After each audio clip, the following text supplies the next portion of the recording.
Welcome to the other side of Brooklyn talk show. Now, this news is taking place in the Bronx. There was a fire earlier today, and I find it kind of strange. But let's just go into the video, and I would give you what I think about this situation right here. So, I hope you all having a great night, great dinner, and some chicken wings and chitlins dessert to go with it. And let's go into the newsreel. Well, we begin with a raging fire in the Bronx fast-moving plane ripping through an apartment complex there, injuring 5 people, including a child and 2 firefighters. Thanks so much for joining us tonight. I'm Tamsin Fidel. I'm Corey Chambers. More than 40 families are now without homes after this fire broke out at a building on Morris Avenue in the Fordham section. Where we have James Ford live for us tonight with the very latest. James. And right now, residents being allowed to go back in to retrieve their belongings, and that's it. They say they wish they had better warning about this disaster.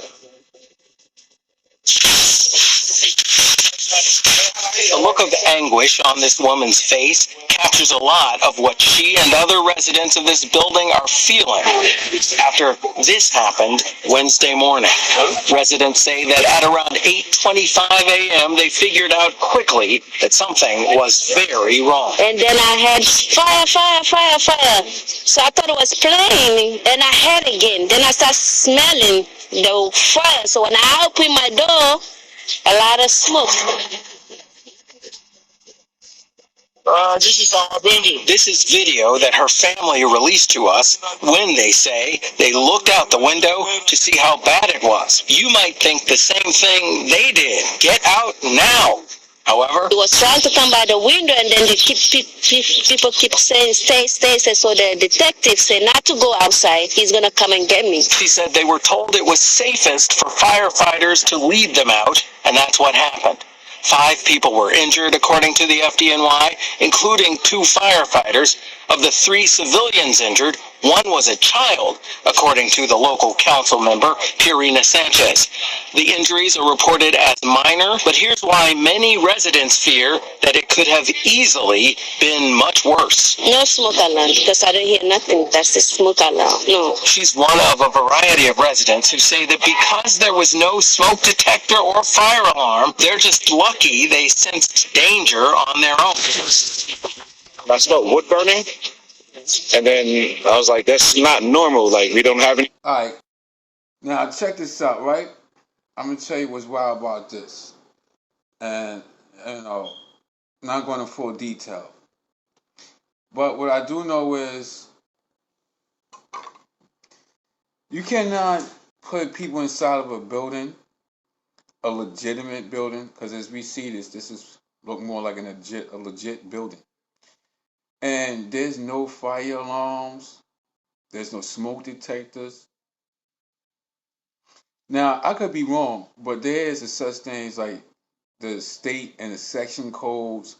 There's rules and regulations. So the construction people, before they put it up, they gotta follow certain rules. But I'm talking about when the people is inside the building already, like there's supposed to be all type of fire installments or warning that a fire or possible fire may be occurring in every single apartment. Then normally they'll have it somewhere in the hallway. All depends on where you live at. But the thing is this. There was like firemen that got injured, all type of people that got injured in this. So I'm just wondering, I'm not going to mention what race, because this is the Bronx. So I got an idea what 2 races is liable to be that owns this building.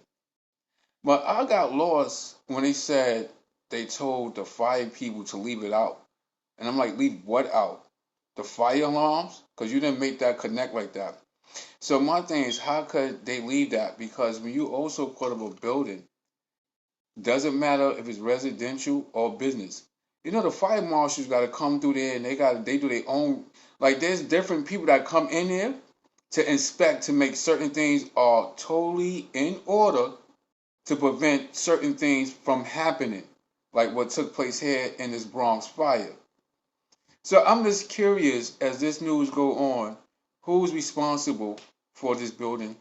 Why there's no fire alarm, no smoke alarm? There's another one that they recently in the last few years start putting in, and I believe besides the fire alarm, it's what you get from the oven. What's that smell that comes from the oven? That's crazy. I can't think of the name of that smell. But that gas, it's some alarm that works for the gas too. So even if there's no fire or anything, and there's enough gas coming out, that system alerts people in the house. So let's just continue, people, and let's see who's the landlord, what nationality of this landlord is, and let's see what excuse is going to be.